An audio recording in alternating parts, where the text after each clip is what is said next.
Hello, everyone, and welcome to the Shades of Entrepreneurship. This is your host, Mr. Gabriel Flores. Today, I'm here with Jason DelSaldato from here in beautiful Portland, Oregon, and Clinch Golf. Jason, how are we doing?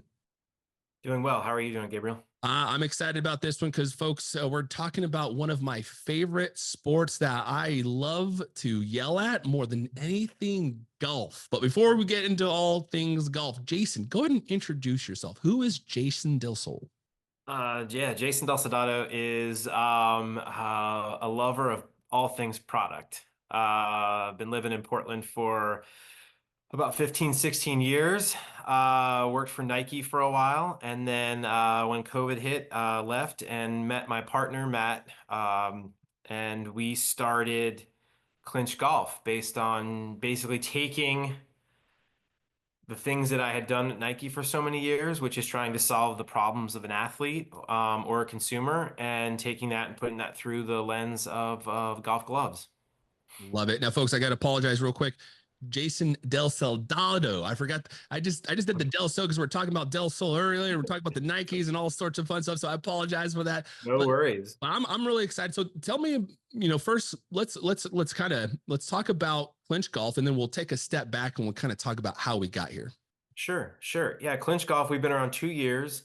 We are an alternative to leather golf gloves. So we're basically we were founded upon the belief that we could make a glove out of a better material than leather. There are things, if you are, obviously sounds like you are an avid golfer, and I have been, as well as my partner has been, for many years. And there weren't really a lot of innovations on golf gloves, though there have been in other equipment in golf. Balls have been innovated on, bags, shoes. People are wearing sneakers and Jordans, and like that. Everything's been innovated on. The clothing, clubs, of course. But really, the leather that gloves are made of basically came from FootJoy back in the day as the interior of the shoes.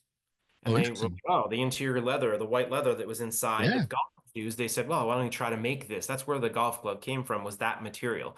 And that's what it is still to this day. So yes, there are other brands out there making alternative golf gloves, and we just felt like we could do it in a little bit more meaningful way by innovating, or I call them innovations, little things on the golf glove that had not been done before. So when it comes to durability, we added a TPU screen print on the inside of the glove to not only hold the glove to your palm, but also reinforce that area in case that was an issue, a problem of the glove. We made it out of a synthetic suede material. We call it crushed groove fabric, and that works better, kind of like a rain glove, when it gets a little bit of moisture on it. So obviously, living where we live in the Pacific Northwest, there's always a possibility of moisture in your game. But what we've found is that a lot of people across the country, specifically in the states where it's hotter, are having a lot of success with our gloves because of the heat, the humidity, Yeah. the sweat, and the Yeah. sweat. And then as we work through our glove, there's four-way stretch for better fit. The back of the hand is a more porous material. So when you swing through with that lead hand, air goes into the glove to help cool it off. Oh, interesting. The average golfer now takes their glove off at least 18 times a round, because most people take their glove on and off before they putt. Yep. A lot of as you go up in, I think, skill level, a lot of people take their gloves off after every shot. I don't tend to do that. But we felt like making it easier to take on and off. Number one, leather gloves, when they get hot and sticky, they stick to your hands. So you're pulling on the tips of the fingers. Leather material, when it stretches, does not rebound. So you'll notice after a round or two, after you pulled the fingers tips, you're having to do this a lot to try to get it back on your hand. Don't even get me started on how it looks when you take it out of your bag after it's been sitting there for about 2 weeks after that round. It's all crumpled up Oh, yeah. and like a piece of beef jerky, we like to say. Yeah, it does. Our material rebounds back to its original shape and will come out of your bag looking exactly like this for as many rounds as you possibly need. So that's one of the things, so we tried to build as much into a golf glove, knowing that this was going to be a niche product. A lot of people are very, very loyal, I want to say, when it comes to um, golf equipment. When you find something that you like, golfers tend to stick with that, because that's something obviously that's your touch point to the club. That's, the glove. Yeah.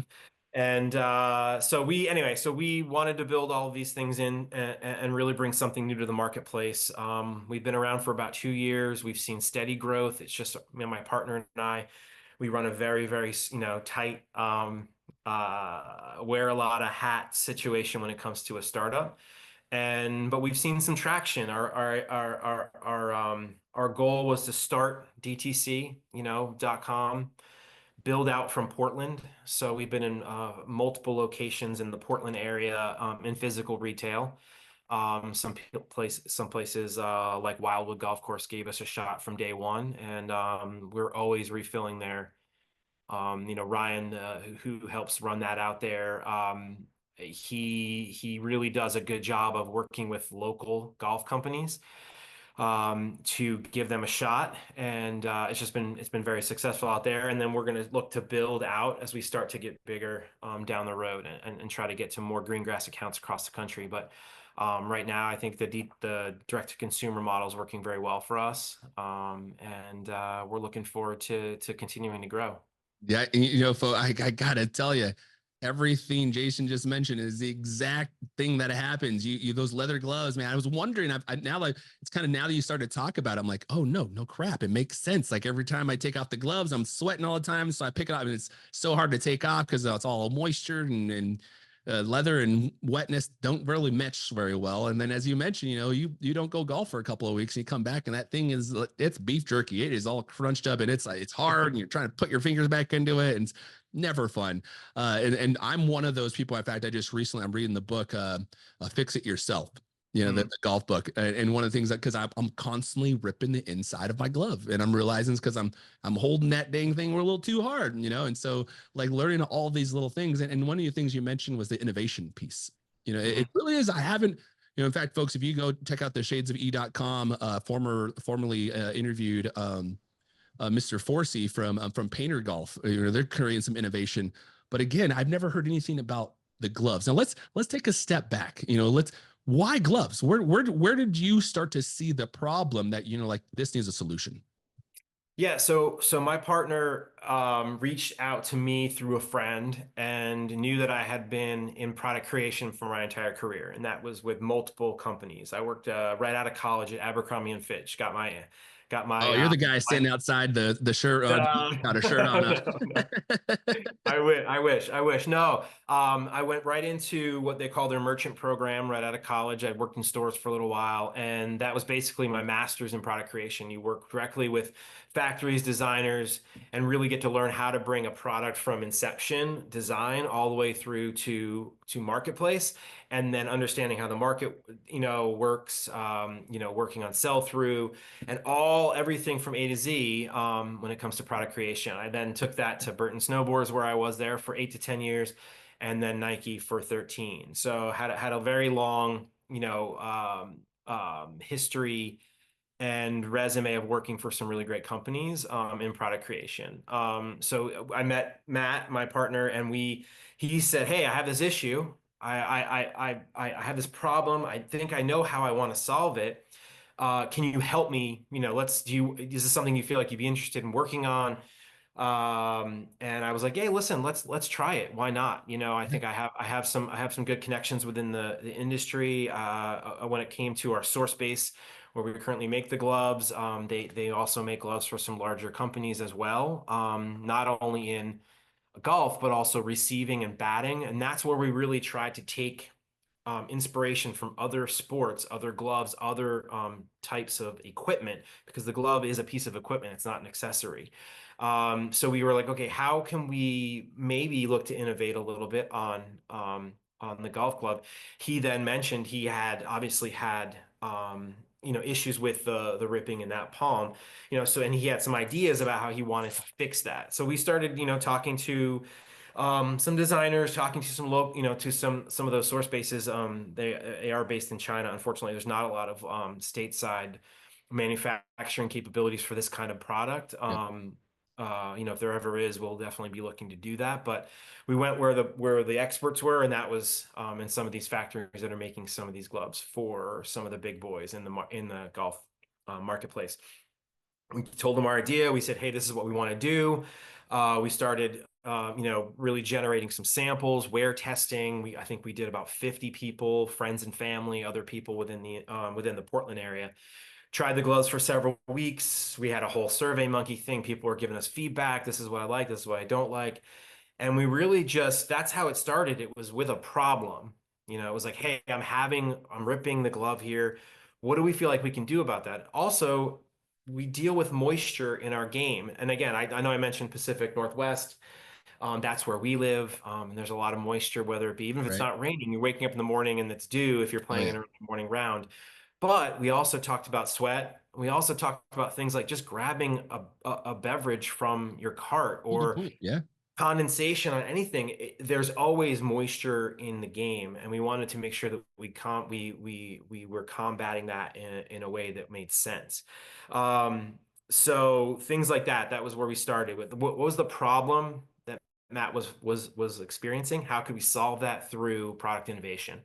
And that was something I've, again, had always done throughout my career, but specifically in those 13 years that I was at Nike, where that's what you're taught every single day, working with the athlete, finding out what's not working for them and solving that problem through product. And that's the way we approached this glove. And that's basically how the tactile glove came to be. And that was the first thing. So again, I think I'd mentioned, we reinforced that area with Oh this yeah. like TPU screen print. It's a sticky rubber, screen print that allows it to stick to your palm, stability in that area that's touching the club, and then also durability, so that allows that to reinforce that area. When I mentioned we took other pieces from other sports, I always had an issue with one of the other major companies where I sometimes would grab the underside when I wasn't looking, under the underside of the Oh yeah. Velcro, Yep. I know exactly what you're talking about. because they had it overlaid perfectly, and you would grab it and it was the underside, and one or two times I ripped a Yep. brand new or semi brand new $25 glove, and I was like, ugh. So we actually added a rubber Oh, um, nice. Yeah. tab, because but it was like a very simple thing. We looked at every single company in the golfing glove world, and no one had done that. And it was very, very little cost in order to do that. But it gave some, if you're not looking down, it gave something to grab, instead of the possibility of ripping the underside. So things like that, things like cooling it down, again, trying it with that porous material in the back. And again, one of the major things was that we're now in a modern game. Everyone is on their phones during their rounds, their watches, or GPS things, and our material works with all screens because it's synthetic material, and it works directly with your screen. So leather does not. You have to either take it off or use your other hand, and that might be something that people aren't used to doing. So really, the innovation factor was some of the biggest drivers as we were getting into the product. But that was really the inception was, hey, we have a problem. Like, how do we solve that? And that's what we jumped in at that point. The true story of entrepreneurship, right? There's a problem, we're going to solve it. And now, folks that are listening to audio only, this episode is actually available on YouTube. So check out the shadesofe.com, subscribe to the newsletter. We'll also have a blog post about Jason's information, have a photo of the glove. Now, Jason, one of the things you're talking about is product development. And all I'm hearing when it comes to product development is stage gate. Right? I keep on thinking stage gate. Can you talk to us about, kind of take us through the process of creating a product for individuals that are maybe unaware of the process that goes to it? Take us from the inception of the idea to the actual final creation, and what all the steps that are in between that people may not know about, because there's a lot. There are a lot. I think if you've heard anything about Nike, if you've heard anything about any other like bigger companies, the product creation and the marketing process from inception to delivery can sometimes be, for some of these larger companies, anywhere between, and this is for an established company, anywhere between 20 to 22 to 24 months from the day that it hits marketplace, from the time that it actually got line planned, which basically means you're going to put something on a list. You're going to assign a price point to it. You're going to assign colorways to it. And you're basically going to say, I'm going to brief this product in. It could be whatever, a hat, a glove, anything. And then now we're going to start the process of trying to bring that to life. Now, with somebody as small as us, a lot of those steps do get taken out of the equation because you're not dealing with a sales force, you're not dealing with selling it into retailers, you're basically, so we cut a lot of that out. But in the beginning part of it, we had our idea. We started working with the factory. We then worked with the initial one initial design. Actually, we have multiple designs, but we ended up going with one at the start of launch because we wanted to make sure we stood for something for a little while, and then we'll bring out other options if people felt like they wanted some newness. And then really you then start to play with this, move this here, change this material. This feels a little bit heavy. How about we thin this out a little bit? We could reinforce this area a little bit, but and then working with the designers and the development team at the factory to work through also costing. We knew that we wanted to bring this product in at not a premium price point, not a cheap price point. We're not the 3 for $20 that you can get at Costco, and we're not the $30 to $40 to $50 leather Cabretta gloves that you can sometimes purchase now. We wanted to be in that really sweet spot. We also wanted to make something that was going to last. We get emails every day of people who are like, I'm still on my first glove that I bought a year ago, and I've got 2 more that I purchased. Some might say that's not a really great business plan to make something that lasts very long, but we wanted to stand by our product from day one. We wanted to make something that people were going to come back to if they wanted. We knew that if people like the product, they'll come back. They'll tell their friends about it, and we felt like the marketplace was large enough that we could find a little sliver in this part of the industry that would allow us to make something that could last for a little while. So from inception, that first meeting with Matt to really going through that then we started getting samples. We would try them on. We would take them out to the course. We would give them to friends and family. What do you think? We would do a lot of that feedback process. We would do a lot of that product testing. Then we started to work on colorways. And that's another one of the biggest questions we get is, why don't you make a stark white glove? So I guess if you want to talk to your listeners, if they're not, we make a glove based out of a lighter gray material.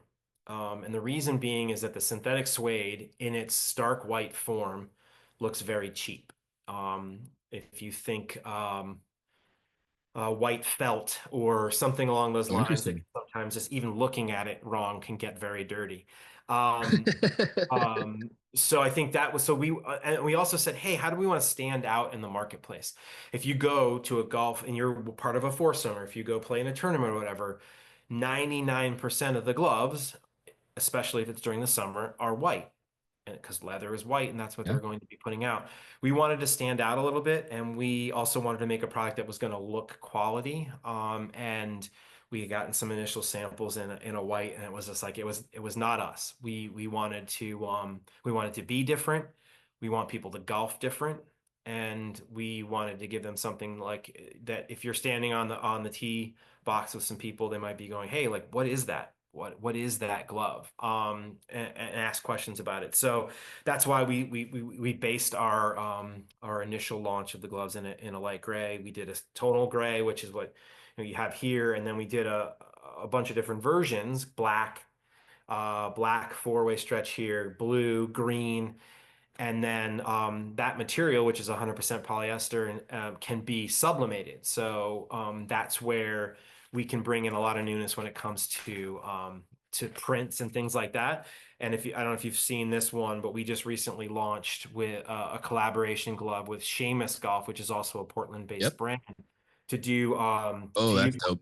to use one of their heritage gloves, heritage prints, which is their houndstooth, and we sublimated that onto the 4-way stretch that allows us to bring newness. We also did an antique white, so this is an off-white, not a stark white. Yeah. And we might start to look a little bit further into these kinds of things as we move forward. But So we went through that whole process. We brought in new colors, and that's why we went away from that white. You know, it was another color. I just got asked twice yesterday on social media, why aren't you doing white? And I have a I have a canned Yeah.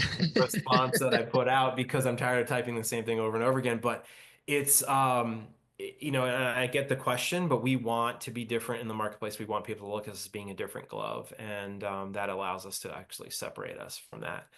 And then again, I know I've gotten a little bit off topic when you've asked for, you know, to go through the whole No, process not of, at all.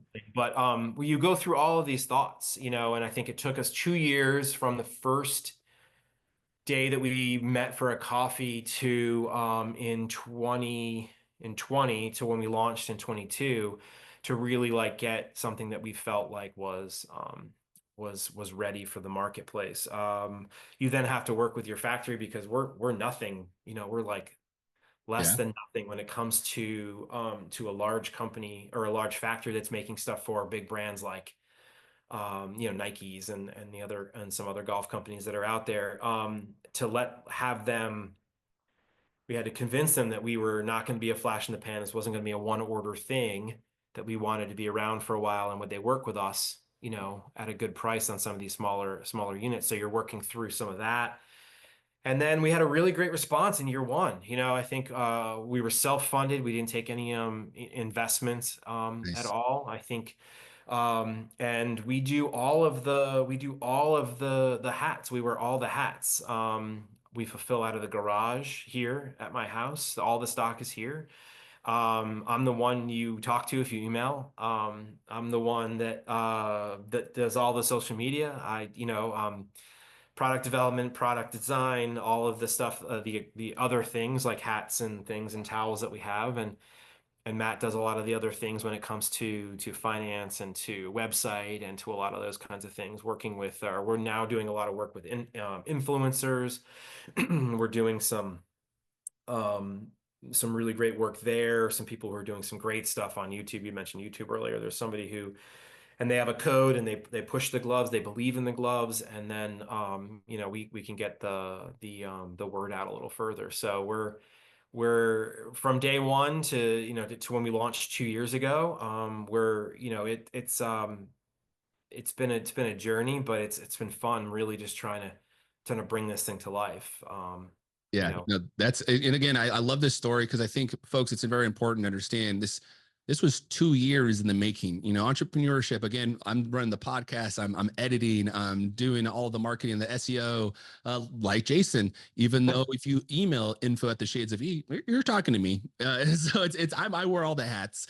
And you know, I really love that the heritage design too. And one of the things I was thinking that just popped in my head, like when I saw that PDX carpet. Like, I'm like, geez, we got to get the PDX carpet design on that bad boy. That'd be pretty cool. But one of the things you mentioned too, and actually, first and foremost, I want to give a quick shout out because you mentioned Wildwood being one of the first people that kind of came to your, you know, business and say, we'll help you guys out. So folks out in Scappoose, Oregon, check out Wildwood. Really cool 18-hole golf course. The first hole is absolutely remarkable. I mean, you can crush that drive as hard as you possibly can. You may not lose it unless you really strike it to the right. But I yeah, mean, it's really cool. One of their holes, it's like 100-yard par three, but it's 100 freaking yards in the air, so you kind of have to yeah. skyrocket. It's a really fun course. So please, if you're out in the Scappoose, Oregon area, please stop by. Go check out a round of golf. Now, I really would love to talk about, because one of the things you mentioned, you have your experience at Nike and larger, you know, Burton and all these other organizations, and then you're starting your own small business. Tell me about some of the things when you're creating a product and you're working with your developer team and designer team. Talk about some of the easy things it is versus some of the harder things it is on both industries. Oh, yeah, there's a lot on both sides. I think one of the easier things was that is the layers of red tape and the layers of meetings and decks that you do not have to do. I think my last role before I left Nike was very meeting heavy, very deck heavy, and you're just basically taking information from one to the other to the other to the other, and it's a long game of telephone. And it was one of those things where, you know, love Nike, was there for a very long time and loved that, but I loved being closer to the product process. And as you kind of get up in in your roles at Nike, you get a little further away from that. And that was one of the things that just wasn't my forte. So I think one of the things that, working with Matt, hey, do you want to do this? Yes. Cool. That's all. Then we basically do it and we bring it to market. I think that's one of the biggest things that was a lot easier. It was like, hey, like you have an idea and you can just action on it immediately. You can make the calls, send the emails out, talk to people, network, get on LinkedIn or whatever it might be, reach out, hey, whatever. It was very quick, in a way of bringing an idea to life. I think one of the harder parts is that, when you email somebody, when you've got Nike.com at the end of your email address, a lot of people get back to you super quick. When you have Gmail, or you don't know the person you're reaching out, or you're a new brand, at, clinchgolf.com, people aren't, as eager to take your call or to take your email. So that was one of the harder things in the beginning. We were having a hard time, it was a lot of pounding the pavement. It was a lot of reaching out, a lot of blind calls. Hey, like, and again, we're not even in a lot of the places here in Portland because, a lot of the bigger brands offer a lot more than we can when it comes to discounts for, accounts, green grass and physical retail. We also are only two people, so it's really hard to say, hey, I can get out to every one of your locations. We can't really pay a rep yet. Right. So it's like you're trying to say, hey, like, last week, Aaron, one of the manager of Wildwood out there was like, hey, we're a little low. We've got a couple of big scrambles coming up. So I had to find the time in the day to jump in the car to drive the 45 minutes, 35 Okay. minutes out there, 35 minutes back, so it's a real commitment to try to do that. So there are some things that are super hard, again, trying to find, you're doing everything yourself. How, what's the new idea I'm going to put on social media, this week? How am I going to talk about the product in a new way? How am I going to, do that in a cool way? But you don't have a lot of layers to go through and you can just make some decisions pretty quickly. So I think on the two sides of the coin, those are the two biggest things that I've noticed when you're doing something like this yourself. There's no training wheels either. You have to fail. One of the things I talk about all the time is you have to fail fast. Yep. And just and move on. I think that's one of the things. And one of my favorite mentors that I ever had at Nike was a woman named Carmen Main. She was amazing. She always talked about finding out really quickly what the rules are so that you can learn how to bend and break them as quickly as possible. Oh, I like I that. think when we first got into this, it was like everyone thought that there was like these, oh, you have to do things this way, you have to do things that way. And we just approached it from a thing of like, okay, we're not a big company. We're going to try to do whatever we're going to try to make a great product and we're going to try to do things differently. How can we circumnavigate like these things? How can we do this differently? And not really follow the rules, of like having a rep force and taking, investments and doing this and doing that. We really wanted to prove concept. A lot of people ask like, well, why aren't you taking investors? Why aren't you talking to, to people in the golf world or, shopping this idea with a big company? And we're like, well, that's not really what we want to do. We want to build this, Yep. prove the concept, and I have a lot of, ex coworkers and colleagues that started and are working at, Oregon Sports Angels and things like Yep. that, where they Yeah. look at companies based in this area in the sports world and invest in them. And I was like, and one of my mentors also hired me at Nike. He was over there and high up. And I was like, listen, like we want to make sure we have something first. Like, we didn't know at the time, coming out, we had some really great support from friends and family throughout the industry and to get off the ground. And it was great, people buying the product and stuff. But when you started to see those same names come back for purchase too, and you start to see I see multiple because I fill the orders, see multiple when I click on a person's name and it's their 10th order or their 11th order, over the last 2 years, that you're now you're one of their trusted brands. And I think when you start to see that, that's when we go, okay, hey, like, we've got something here we can stand behind, we can talk about it, we can bring newness, with the Seamus collaboration, obviously a very, very trusted name in the golf world. Yeah. Been around for 12, 13 years already, making some really great stuff and having their products in some of the best golf courses in the world, not just North America, but in the world. And them trusting us as well to bring a product that they felt was quality enough and was going to stand up to, what their name stands for. Our name was right next to it. So, and that's how the glove ended up, Clinch, ex Seamus Love here, it. bring this to the market. So we feel really good about that. And, but yeah, I think we're super excited with where we're at. But again, it's just every day you're looking at things through a different lens, new problems to solve. We're also talking about how much you spend on social media, how much Yeah. do you do this and how much do you do that, and what kind of PR should you be doing as we enter into the holiday season? And again, and you learn that stuff as you go along. You get different names, you reach out to certain people, and you try to do the best thing with the information you have in front of you. Yeah. So. Yeah. And folks, I really hope you're really taking notes of this conversation. Jason just basically laid out like 4 years of education for you guys.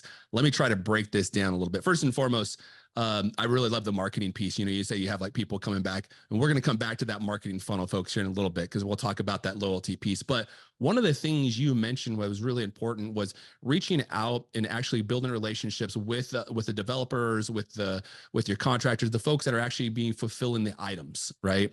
That I think not enough entrepreneurs when they start building, they don't actually reach out to the actual wholesalers and say, hey, this is my idea. This is what I want to do, because what actually happens is they want you to scale as well, right? They're willing to help you scale. And so what you started to do is you try to find your minimal viable product, right? Let's talk about how the importance of building those relationships were to find your minimal viable product. And then once you found that, how do you begin to find the product market fit? Because that was the next thing you're kind of getting into. So first, let's talk about your MVP. How did you kind of get to that? And then how did you roll it out to become your product? Yeah, I think our mission was to create just a better product when it came to, I think we started with durability and innovation. I think those are the first things. It was like, hey, like we've noticed that this doesn't, last long. And if you're going to go through 2 or 3 rounds, and then you have to buy another glove, we think our glove will last 2 times as long at least.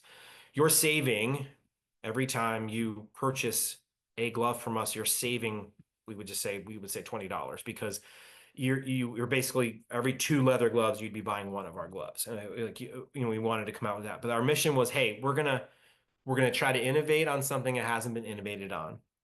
Our vision was that people were gonna have this glove for a long time, and they're gonna be able to stand to like say like, I love this glove. Yeah. The positioning was very interesting. A lot of stuff we didn't know in the beginning. We just knew I think we had a great product. And I think as we started to talk through the 6 major details within the glove as we were building our website, we started to say like, wow, like there's not a lot of companies offering all of these in one package. Yeah. Good point.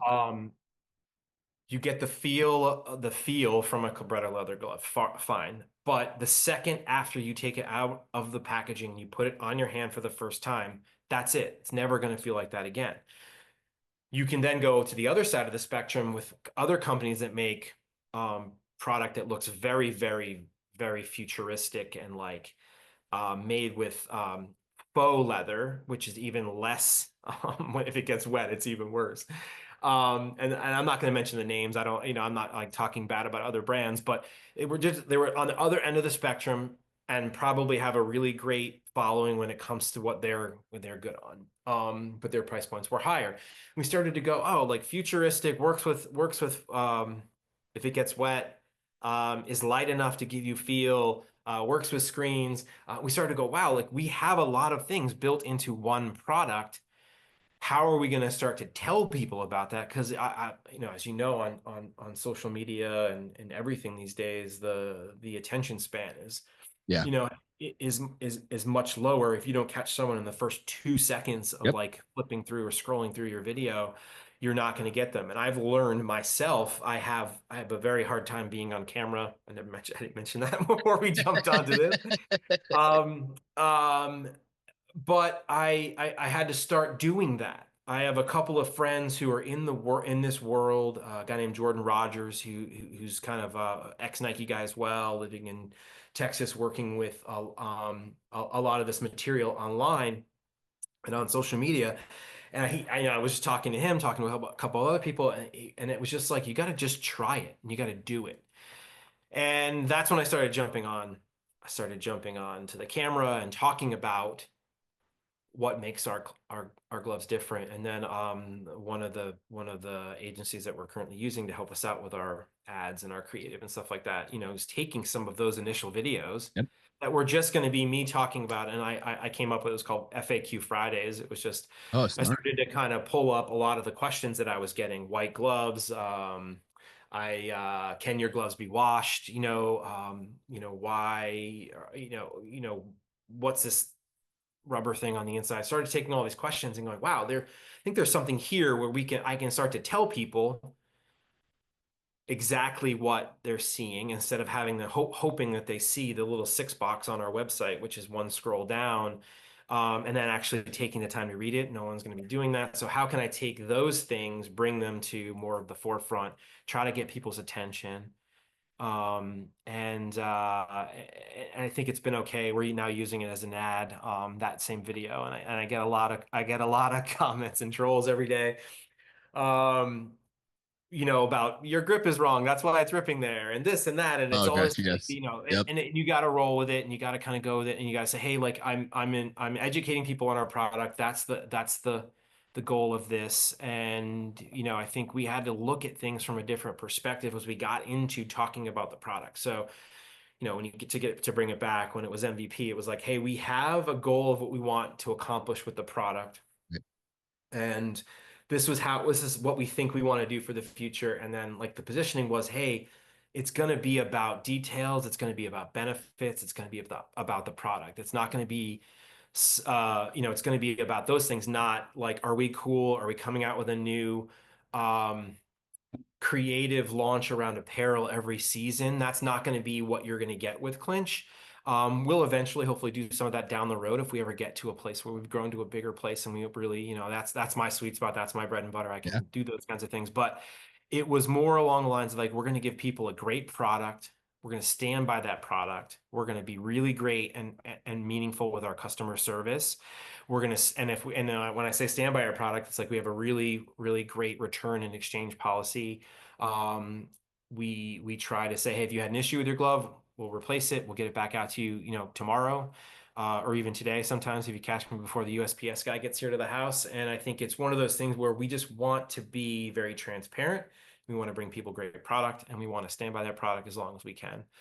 And I think as we start to get out to more people, through emails, through social media, through word of mouth, I think, once we can start to grow, we get requests almost every day for, hey, we'd love to have you in our shop in XYZ city.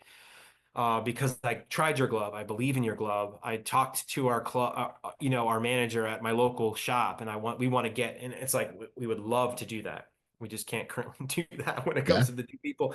In order to really, really do that in the best way, that's why, hey, we were going to start center in Portland, and we're going to radiate out from there, and we're going to see that, if we can do that in the best possible way. But I think, to getting back to your original question, it's like, that was the MVP was, hey, we want to make a great product. That's the center.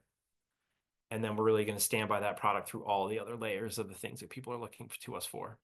And you know what I like about this is it's organically, you're also creating your brand. Right now, you're creating a trusted brand that has high quality, great customer service, right? That people can continue to come back. And then as you you essentially now have this value proposition, right? So you're starting to build it up. And I got to tell you, folks, I have a lot of trolls as well. In fact, the content on this episode is so good. I had one individual on YouTube say, yikes. And I've been using that. I actually commented back on him. I was like, people are saying the content is so good, it will have you say yikes. Because I like to mess with the trolls just as much.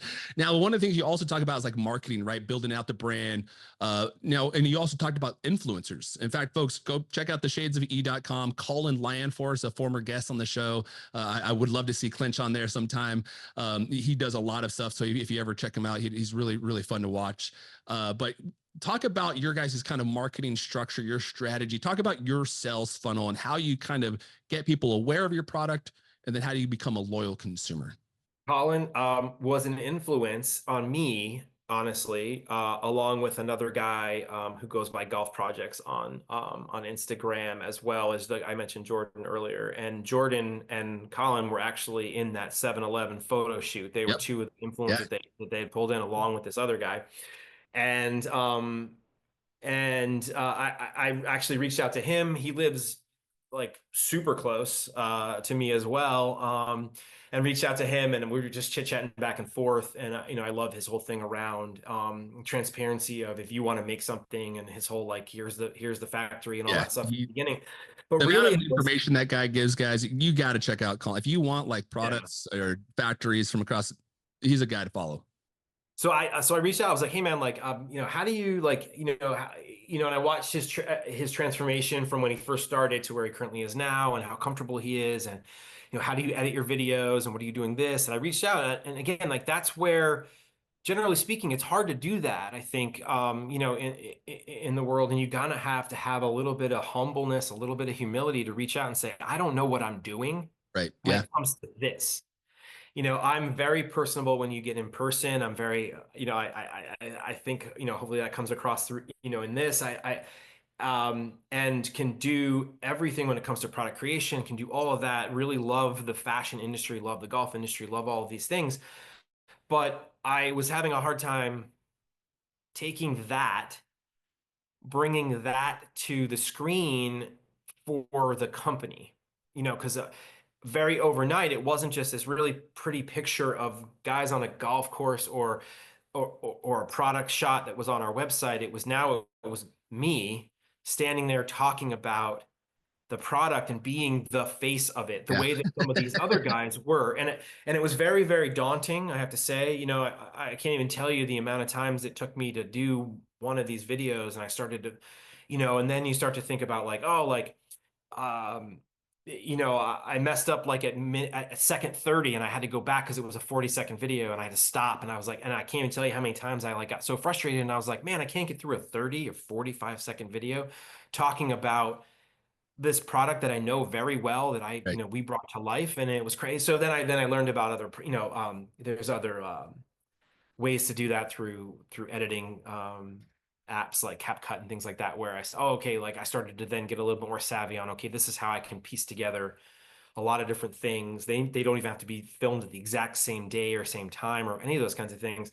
And I got some of those ideas from Colin. I was watching him as he transformed and as he was able to edit, and that was the thing. So we started to reach out, and you have to kind of be humble. You have to reach out and go, hey, I don't know how to do this. What are your thoughts on this? Him being in the golf area, him being in the in the informational, kind of influencer world. Yeah. I was like, hey, I'm gonna reach out. I'll say what's up. I'll see if he had any interest in any dialogue, and he did, and definitely took some of the things he said to heart and brought this to life. So I think when you talk about the funnel, I think we're looking at it, a ton of different ways. I think we do a lot of social media marketing, emails, with people like Klaviyo. We're working with that platform right now. And I think what we're doing is that's where we're starting to put to put the money, the Google, the SEO, Yeah. the whole and that's not really, again, the back end of that stuff. I lean a lot on my partner for Yeah. that stuff. He deals directly with some of those things, but I think as we have our conversations, it's really trying to get more content out there, whether that be through static, whether that be through video, whether that be through if you look at some of the stuff we did around the Seamus launch with that glove, that was just me and our another one of our really great partners that we work with, Harbor Golf and Harbor PDX, which they do a lot of video and Yeah. editing and Yeah. shooting and stuff here in Portland, and we've worked with them since day one. Like we had with Wildwood, they met him through a friend of a friend. He was one of the guys who tried out the glove in the beginning, loved it, and said, hey, like we'd love to be a part of this. And so we use them for all of our shooting, and anything that's like a little bit needs to be a little bit more professionally done. Otherwise I'm doing it. I've purchased, a little stand, the neck mount to do fun Oh things. yeah. Like Yeah. there's like, so I'm trying to, again, that's where, and I think we've talked to a lot of companies right now where they're like, hey, content is king. The more you have, you're gonna have to open your aperture a little bit further when it comes to your spend. I think we focus differently when it comes to this time of year. We go south when it comes to the targeting, because everyone's out there daily, as opposed to us who now for a little while. I mean, It's unfortunately here it's not going to be as frequent when it comes to getting out there with the weather. So I think that's what we're really trying to do. I think we're trying to get better when it comes to our consistency on emails. Those are, yesterday we had one go out, and I hit my partner up. I was like, hey man, like I didn't know that we had one going out. And yesterday was a 400% increase over the wow. previous days. And I was like, wait, I was like, what, did something happen? Did one of our YouTube guy put out a new video? Like, like, it's very weird. And right now we're in just again, some realities of small business where we're almost completely sold out of large, period. The only large we have currently on our website is the Seamus glove, the collaboration, because we had a really great August, we had a really great September, and even into October, and we're waiting for, like, we didn't think we would be in this position, but we're waiting for this another big shipment we have coming in like a week. And I was like, we don't even have any larges. Why is there so much business yesterday? And I was like, and he was like, oh, we had an email go out, and we're now going to start to do that, twice a week, as opposed Smart. to like maybe once every month or once every quarter, or before we were going to do something big. And I think that's going to be one of the things that's going to unlock stuff for us, is making sure that we, again, take the time, create some content. Um, and right now I equate it to, we're farmers selling enough crops to buy more seed. I say that to everybody. Like, we're not eating anything yet. We're not making, like, we're still a startup. Right. This isn't going to be our main gig. This is both of our side gigs, Matt and I think, but we really believe in it. We feel like in the next couple of years, if we can start to get more in, we'll be able to put more out, and then really start to gain more followers and more engaged, what was I going to say, consumers of the glove. Then we can start making different gloves. We can start making more prints. Because I would love to I'd love to Portland, to connect with the guys over Portland Gear. Maybe we did something with them Oh yeah. here in Portland. Again, we really want, there's a lot. I mean, I said this the other day to somebody, I can't remember who it was, but there's so many amazing golf brands just here Yeah. This is in very the true. Portland area.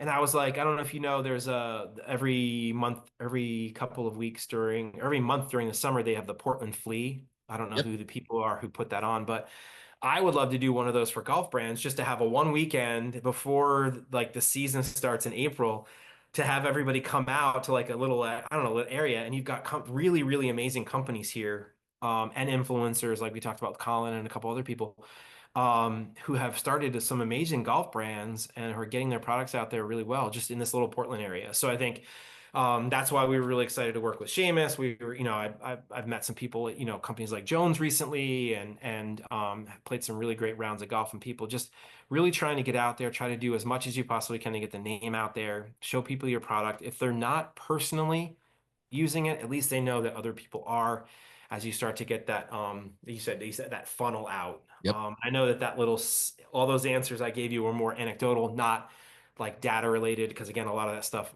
Matt does deal with, my partner on that side, when it comes to like the analytics and the metrics. But I know that once we're going to have to start to spend more, talk to a lot of different agencies in order to really bring in more. And I think when we start to get to that point, I think we're going to try to do that a little bit more come next year before the season starts. We're going to try to get our inventory up to a really good place, maybe even an uncomfortable place. And then we're really going to try to make a go of it next year to see what kind of penetration we can get in the marketplace. So. Well, I would say you're building it very accurately, right? Because you kind of want to be the zone of genius before you start to scale. Because once you scale, the operational costs is skyrocket, as you know. And going through that process, one of the things you mentioned, fell quickly. I always tell people I agree, right? And one thing I mentioned is, I've never failed a day in my life. I either learn or I succeed, right? Because essentially every time you fail at something, the reason we say fail quickly is because you're going to learn a lot. If you go check out some of my previous, go to theshadesv.com, check out some of the previous episodes. They're not very good, folks. They're these ones that I'm doing now are so much better. And it's slowly, because again, repetition, getting out there, getting experience, as you mentioned, right? You're probably starting to feel that as well, coming on these, podcasts or interviews, starting to be a little bit easier. And then you utilizing the content that you created on different verticals. Like you mentioned, creating a reel from a podcast episode, like we'll create for this one. Go follow us on the Shades of E on Instagram and all the social sites, and you'll see the reels pop up, right? Subscribe to the newsletter. Like that's the beginning of my sales funnel. So the awareness piece is the social media, right? That's the top of my sales funnel. Hey, I want people to be aware of social media, all these other stuff. And then it's once people subscribe to the newsletter, okay, now they're at the evaluation stage. Now, my goal from there is okay, now I want to get them down to a purchase. Hey, speaking of which, folks, go to theshadesofe.com/shop. You can find sweaters and swag to support the show. Then once you purchase an item, or even further, let's say you put an item inside of your shopping cart, but you didn't purchase it. Well, what I will do on my back end, hey, I noticed you left in your shopping cart, automated, here's a 10% off, go and you start to build out that relationship. And then once Jason mentioned, once you kind of have somebody that's purchased 10 items, like, hey, I noticed you purchased a lot of, I would love for you to write a testimonial on our website, or can you share it on social media? I'll give you another percentage off, right? Because that's when they turn from a purchaser to a loyal consumer. That's free into an advocate. They turn into an advocate for your brand. Exactly. And then it's free marketing, because they're marketing to their network, right? Their people that they know, They're the ones saying, hey, I'm telling all my friends about you because I and it's like, it's great. You're basically now a sales rep for me. Yeah, and it's proof of service, or a proof of concept, right? Proof of concept right there. Hey, this is a glove. I'm not telling you, this consumer's telling you, and they're saying how much you love it. And so I really like that concept. And then also breaking down the market segmentations to understand, like, okay, who's my vendor versus who's my business to business client, like you mentioned, like the Wildwoods of the world versus the individual ones. Because those communications on each of those market segments is going to be different, right? Yeah. Hey, I want to sell you 1,000 items over here, the business to business, or I want to sell you this new product over here, the individual business, the B2C, or hey, I actually have a new huge, shipment coming in. I need a design, and so you're working with your vendors that way. Now, Jason, one thing I would highly recommend, and I'll send you this over to you later this afternoon, Collab. I'm not sure if you heard about it yet, here in Portland, Collab, Oregon, and one of the guys from Baseballism, Travis, he's actually the one who set it up. So Collab, again, I know all these folks. So you're going to love this, because the Collab, this is Burnside Knives, Baseballism, Steelhead, Portland Gear. They were all there. In fact, we created, check it out, folks. Again, theshadesv.com. I love plugging my email on my website. But Burnside Knives and Steelhead, they actually came out with the Hyper Strike knife that they created a collaboration together. I connected the two at that collaboration. And so we were able to kind of put together this knife. I was very fortunate to be a part of it. Shout out to Rick for letting me a part, and Alex over in Steelhead. But that's a really good opportunity for you to also meet with a bunch of local small businesses here in the Portland area. But more importantly, one of the things they talk about is like cost of a customer acquisition. What deals are we doing on Black Friday? What are the best deals? And they have a Slack so it's like very network community. I'll connect you with them. Phenomenal. Great. They're really good. In fact, I think John Loomis, he's the CFO, former guest on the show as well. He's also part of the Angel Sports Investors as well. So it's very small world. I love it.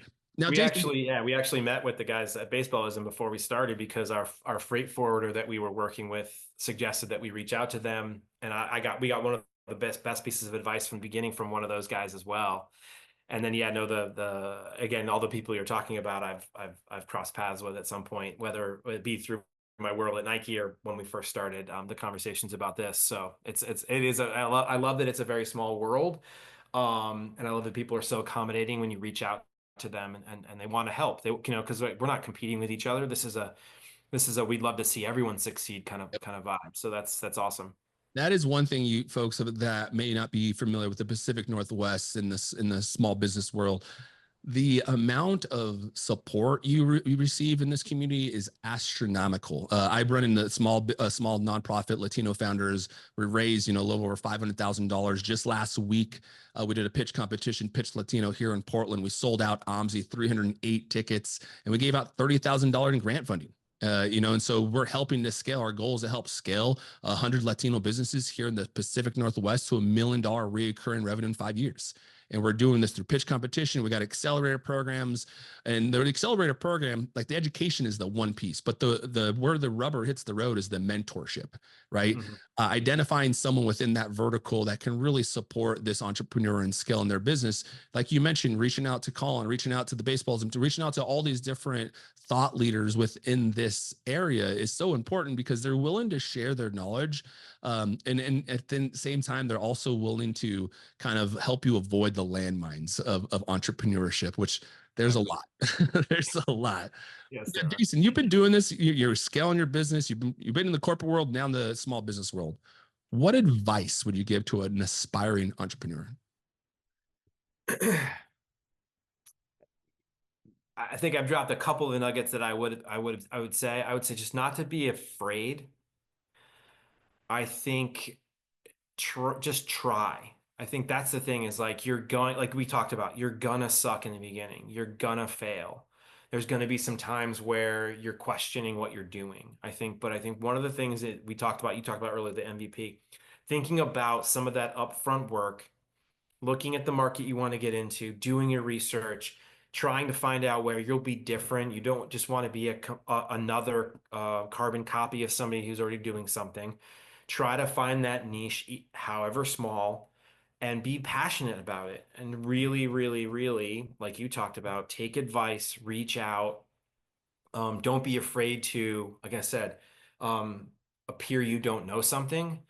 Fine, and then just be a sponge. And it was one of the, man, I can't believe I just said that because that was one of the they used to call them maxims at Nike. It was one of the ones. It's like just honestly, just absorb as much information as you possibly can. Reach out, take it. You may not use it, but really, really listen. And again, not be afraid to just try things and fail and try again. There's a ton of things that we've tried, and whether it be marketing or whether it be social media, or whether it be emails, whatever, that didn't work. And now you start to try to find the ones that do, and then you do more of those. Find your find your comfortable zone. I think, Yeah. you're gonna find everything's gonna be hard. But like I said, with like the finding the ones that like, okay, now, hey, I know now that me sitting in front of the camera talking about the glove gets a lot of engagement. It may not be comfortable for me, but that's really what's going to help us in our brand and getting the message across. So let's do more of that. Test, repeat, test, repeat, and then find the place that's really going to go. I think, but again, like just not just try to like, yeah, I mean, I could keep going and going and going, but I think the one thing is tough, but it's really just you got to push through those uncomfortable moments and really just keep trying. I think it's one of those things where it's just sometimes you never know what the next day is gonna possibly bring that breakthrough. Yeah. So if you can, as long as possible, keep pushing and keep trying to find your lane. I think that's what I would just continue to tell anybody. Love it. Folks, those one hit wonders that you hear, they've probably been putting in work for 5 years before you heard that one hit song. So, again, fake it till you make it. I always encourage fake it till you make it. I don't mean to wing it, but I mean, like Jason said, go out and network and learn from other people. If there are thought leaders within the industry, there are conferences, there are workshops, there are trade shows that you can attend. And you can learn about this industry, whatever industry you want. There are all these professions. You can go out and learn it. You can follow an influencer on social media, like myself on the shadesofE.com, right? You can follow us and learn all sorts of information. But again, go out there, figure out who the thought leaders are, ask questions. There are no dumb questions. Nobody started at the finish line, right? And also the innovation that will be sparked through these questions, you might also find, you never know, you might find a business partner that's interested in your thought and like, what, I think you're onto something. Here's a few tweaks. Let's, keep it to scale. So Jason, I really appreciate this conversation. This is a phenomenal conversation. I really am excited to continue to see you guys. I'm going to go buy some gloves once you get those larges in. I'll make sure I get one for sure. Now, before we go, one of the things you talked about was networking. How can people connect with you? How can can they find Clinch Golf? Where are you at in the social world? Yeah, clinchgolf.com. That's our website. And then Clinch Golf on Instagram. I mean, also we're on TikTok. I know, kind of cringe a little bit there, but we basically take a lot of our videos and we put it over there as well. So we've got a good little following over there on TikTok as well, Facebook, Instagram, and those are the real places. If you live in the Portland area, you want to see the gloves in person. Again, I mentioned Wildwood. We're also at Envisions Golf, which is a sim in Oh Tualatin. yeah.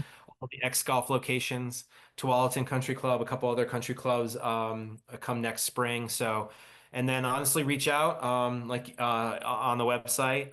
The support clinch at clinchgolf.com will get you me, and I will email you back. Sometimes we let people try the gloves out, meet up with them for coffee or whatever it might be. Again, really, we're a small operation, and we'll try to take care of you for sure. I love it. In fact, I just recently released a sweater on my on the shadesofe.com/shop. Again, I love plugging that dang website. It actually says small business, big dreams, because I think that's exactly what entrepreneurship is, right? We're a small business with big dreams. And again, folks, you can check out, like Jason mentioned, Wildwood. I would also highly recommend checking out A Round of Golf, Tualatin Rec Center. They also have the virtual golf. So I was actually out there a couple of weeks ago with my wife and kid, the two kids, and playing some virtual golf. Shockingly enough, I'm just as bad as virtual as I am in real life. But you know what? It's all about having a good time. Jason, thank you again so much for being on the show. I really appreciate it. Again, as I mentioned, I will certainly purchase one of those once those lards come in. I'm also going to send you some information about the collab, so we'll get some information over for you. Folks that are interested, please follow us on the social sites at the Shades of E. We're on Instagram, Facebook. We're also on TikTok, although their algorithm doesn't love me as much because I don't think I dance enough on my videos. But you can also check us out on LinkedIn, or you can subscribe to our newsletter by visiting theshadesofE.com. Thank you and have a great night.